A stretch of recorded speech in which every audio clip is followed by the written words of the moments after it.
Shalom Jemaat, Shalom untuk saudara-saudara semua. Selamat merayakan Hari Raya Jumat Agung.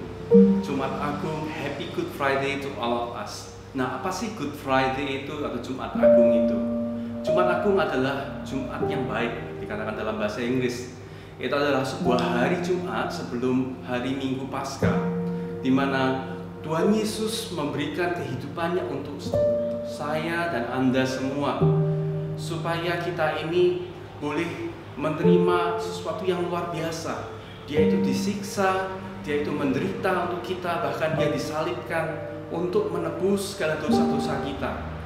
Nah, kita akan belajar bersama-sama mengapa sih kok Tuhan Yesus itu perlu mati di atas kayu salib. Ada begitu banyak orang bertanya, kalau Tuhan itu adalah Tuhan yang baik, kenapa dia tidak mengampuni kita begitu saja? Pertanyaannya, kenapa kok dia harus mati? Saya percaya itu semua harus kita mengerti dalam konteks bahwa kita betul-betul membutuhkan keselamatan. Kitab Roma berkata bahwa semua manusia telah jatuh di dalam dosa, dan kita jatuh di dalam sebuah dosa yang sangat luar biasa. Sehingga bukti terbesar yang Tuhan bisa berikan bahwa dia mengasihi kita adalah dia turun ke dunia dan mati di atas kayu salib buat kita. Saya akan berikan sebuah ilustrasi. Katakanlah saya berjalan-jalan dengan istri saya di sebuah pantai di Bali. Nah, ketika kita sedang berjalan-jalan, tiba-tiba sebuah gelombang yang besar menggulung kita dan istri saya terbawa oleh ombak. Nah, sebagai seorang suami, bukti kasih saya yang terbesar yang saya bisa buktikan pada istri saya adalah ketika saya kemudian kemudian mencoba berenang untuk menyelamatkan istri saya, bahkan dengan resiko saya akan kehilangan nyawa saya sendiri. Itu adalah suatu bukti bahwa ketika saya berkata saya mengasihimu, itu dapat dibuktikan dengan pasti. Namun apa jadinya kalau kita dalam kisah tadi kita berjalan bersama-sama dan tidak terjadi ombak yang menggulung kita, dan kemudian tiba-tiba saya nyemplung ke laut, saya tiba-tiba berenang sendiri, dan kemudian saya keluar dan saya berkata kepada istri saya, "Hei sayang, aku begitu mengasihi engkau." Tentu dia akan tertawa dan dia akan berpikir saya ini mungkin sudah gila. Kenapa? Karena tidak ada yang perlu diselamatkan. Nah, setiap dari kita, firman Tuhan katakan bahwa kita ini sudah lahir di dalam dosa. Bahkan sebelum kita mengenal apa yang namanya dosa, kita ini sudah lahir di dalam kutukan dosa. Artinya manusia tidak akan dapat bisa keluar. Bahkan itu jauh lebih parah daripada tergulung dengan ombak dari laut yang sangat besar. Manusia tidak dapat menyelamatkan dirinya sendiri. Oleh karena itu Tuhan harus datang ke dunia. Dia harus menyelamatkan kita. Nah, banyak orang selalu berpikir bahwa Tuhan Allah adalah kasih, Tuhan adalah kasih. Itu memang betul. Tetapi kita harus mengerti juga bahwa Tuhan adalah pribadi yang maha suci dan dia adalah maha benar dan maha adil. Oleh karena itu di dalam kebenarannya dan keadilannya, dia tidak bisa membiarkan dosa dan pelanggaran kita berlalu begitu saja. Harus ada pembayaran yang adil, harus diselesaikan dengan tuntas, baru itu disebut dengan namanya keadilan. Oleh karena itu kalau Tuhan membiarkan segala pelanggaran dan dosa kita begitu saja, saya percaya dia sudah kehilangan kebenarannya, dia sudah kehilangan keadilannya. Dia sudah tidak bisa dikatakan lagi sebagai maha adil dan maha benar. Nah, itulah sebabnya kita memperingati Jumat Agung. Begitu luar biasa pengorbanan Kristus untuk kita. Nah, mungkin pertanyaan berikutnya adalah begini. Kita tahu bahwa Tuhan Yesus mati di atas kayu salib untuk kita. Tapi pertanyaannya, kenapa kok peristiwa demi peristiwa harus dialami oleh Tuhan Yesus? Penderitaan, diadili, dipermalukan sebegitu rupa, dia harus lewati untuk kita semua. Nah, saya ingin ajak kita semua saudara-saudara untuk mengerti bahwa setiap kejadian yang dicatat dalam Alkitab itu tidaklah terjadi karena sebuah kebetulan, tetapi semua kejadian tersebut adalah penggenapan dari nubuatan-nubuatan yang terjadi bahkan ratusan tahun. Saya percaya bahwa setiap detail di dalam Alkitab itu sungguh-sungguh amat berharga. Nah, di dalam kitab Imamat pasal 4 dan pasal 6 dikatakan bahwa di dalam perjanjian lama, untuk seorang imam menerima sebuah persembahan, dia setelah memberikan persembahan itu di hadapan Tuhan, dia harus mencelupkan jarinya ke dalam darah dari korban tersebut dan kemudian memercikkan jarinya itu ke altar sebanyak 7 kali. Nah, tahukah sahabat bahwa dalam penderitaan Kristus di bumi ini, dia itu juga mencurahkan darahnya atau terluka untuk kita di dalam 7 tempat untuk menggenapi sebagai korban persembahan yang sempurna untuk kita. Nah, itulah yang sangat amat luar biasa. Dari mana saja titik-titik Tuhan Yesus itu mengeluarkan darah? Yang pertama di dalam Lukas pasal 22 ayat 40 dikatakan pada waktu Tuhan Yesus ada di taman di Getsemani, dia begitu dalam tekanan yang luar biasa. Pada saat dia berdoa kepada Bapa, dia minta agar cawan itu boleh dilakukan. Tapi dia berkata, bukan kehendakku yang jadi, namun kehendakmu yang jadi. Nah, di tengah agoni yang luar biasa, Tuhan Yesus itu menang atas godaan untuk keluar dari kehendak Bapa. Oleh karena itu, kemudian dikatakan peluhnya itu kemudian keluar seperti darah. Saya percaya ini mengatakan kepada kita bahwa dia sudah memenangkan willpower kita, kehendak kita, untuk kita ini boleh melakukan kehendak Bapa yang sempurna. Oleh karena pengorbanannya, kita juga diberikan kemampuan untuk kita menang juga atas godaan apapun yang bisa terjadi di dalam kehidupan kita. Yang kedua dikatakan bahwa Tuhan Yesus pada saat dia diadili, Pilatus menyuruh para prajurit untuk menyesah dia. Nah, saudara, tahukah bahwa pada saat Tuhan Yesus itu dicambuk, bilur-bilurnya itu keluar dari punggungnya.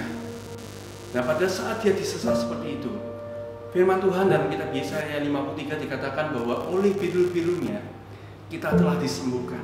Nah, saya percaya kuasa kesembuhan itu bicara mengenai kebebasan dari sakit penyakit. Bahkan untuk hari ini, mungkin hari-hari ini Anda sedang menderita penyakit, bahkan Anda dengar dengan wabah yang ada dengan COVID-19.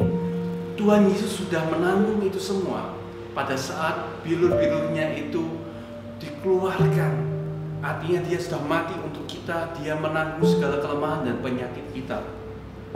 Dan yang ketiga dikatakan bahwa tubuhnya diremukkan oleh pelanggaran kita. Jadi artinya pada waktu Tuhan Yesus disiksa bukan hanya bicara mengenai darah yang keluar, tapi juga ada internal bleeding, ada darah yang ada di dalam. Nah, di situ dikatakan bahwa oleh kejahatan kita dia telah diremukkan, dia telah memenangkan status kita di hadapan Tuhan. Wow, itu sungguh luar biasa. Oleh apa yang dia lakukan, kita semua beroleh status yang baru di hadapan Bapa di surga. Sehingga pada waktu Bapa di surga melihat kita, kita sudah dibenarkan. Itulah arti kata justifikasi. Pada saat Bapa di surga melihat kehidupan kita, dia tidak lagi melihat kita, kehidupan kita yang berdosa, tapi dia melihat Yesus yang ada dan menggantikan segala dosa kita. Yang keempat adalah pada saat Tuhan Yesus dimahkotai dengan mahkota duri. Yohanes 19 ayat 2 dikatakan bahwa dia dimahkotai duri untuk kita. Ini artinya bahwa Tuhan Yesus mengeluarkan darah dari kepalanya. Darah ini adalah simbol bahwa dia memenangkan area pikiran kita. Dia memberikan kita ketenangan pikiran. Dia memberikan kita damai sejahtera yang ditinggalkan untuk kita semua. Saya percaya hari-hari ini mungkin secara natural kita mengalami yang namanya rasa takut. Tapi firman Tuhan katakan bahwa dia tidak memberikan kepada kita roh ketakutan, tapi the spirit of sound mind. Oleh karena itu pengorbanannya pada waktu dia dilukai seperti itu, dia memenangkan area pikiran kita. Kita tidak perlu lagi ketakutan hidup dalam teror intimidasi, karena Tuhan sudah membayar semuanya itu melalui mahkota duri yang melukai kepalanya. Kemudian hal yang kelima adalah tangannya itu mencucurkan darah. Dia dilukai, tangannya tertusuk oleh paku. Nah, di sini tangan itu menggambarkan adalah suatu blessing untuk prosperity kita. Tangan adalah anggota tubuh yang kita pakai untuk bekerja setiap hari.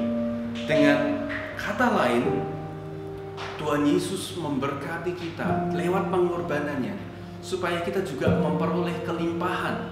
Dia memberkati setiap apapun yang tangan kita kerjakan, karena tangannya sudah dilukai, supaya kita beroleh berkat yang sempurna lewat tangan kita.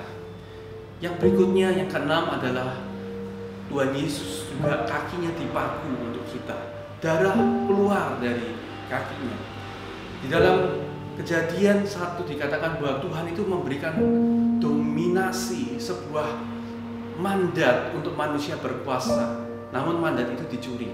Nah, oleh pengorbanan Tuhan Yesus pada saat kakinya itu dipaku, Dia mengembalikan posisi kita. Dia membayar semua yang sudah diambil oleh setan dalam kehidupan kita, supaya kita bisa berkuasa. Bahkan Lukas 10 ayat 19 berkata bahwa kita sudah diberikan otoritas untuk menginjak ular dan kalajengking, dan tidak ada yang bisa menyakiti kita.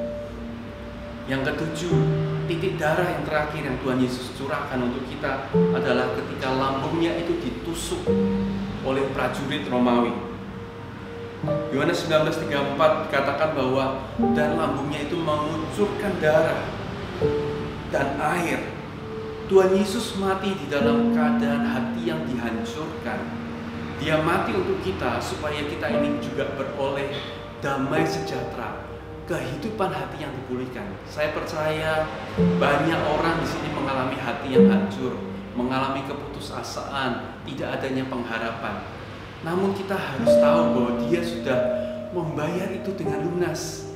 Oleh karena itu, kalau kita baca mengapa Tuhan Yesus itu harus menderita terlebih dahulu sebelum Dia mati di atas kayu salib, sekarang kita mengerti bahwa ketujuh titik darah dari pencurahan darah Yesus itu membayar dengan lunas semua area dalam kehidupan kita yang kita butuhkan. Nah, apa intinya yang saya ingin sampaikan, yang Jumat Agung ingin sampaikan kepada kita hari ini di tahun 2020?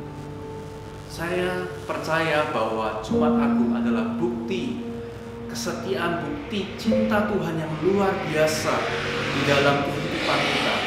Oleh karena itu, mari kita sama-sama memperingati Jumat Agung dengan betul-betul mengingat kembali semua pengorbanan yang Tuhan sudah lakukan untuk kita.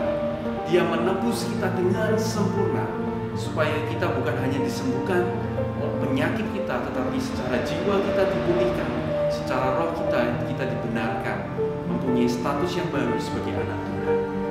Saya percaya biarlah Jumat Agung kali ini betul-betul berbicara dalam kehidupan kita. Saya percaya biarlah Roh Kudus boleh bekerja dalam kehidupan kita, mengingatkan kepada kita, menguatkan kepada kita senantiasa. Sungguh besar, sungguh luar biasa pengorbanan Kristus di atas kayu salib. Sekali lagi saya mengucapkan selamat Jumat Agung, Happy Good Friday to all of us.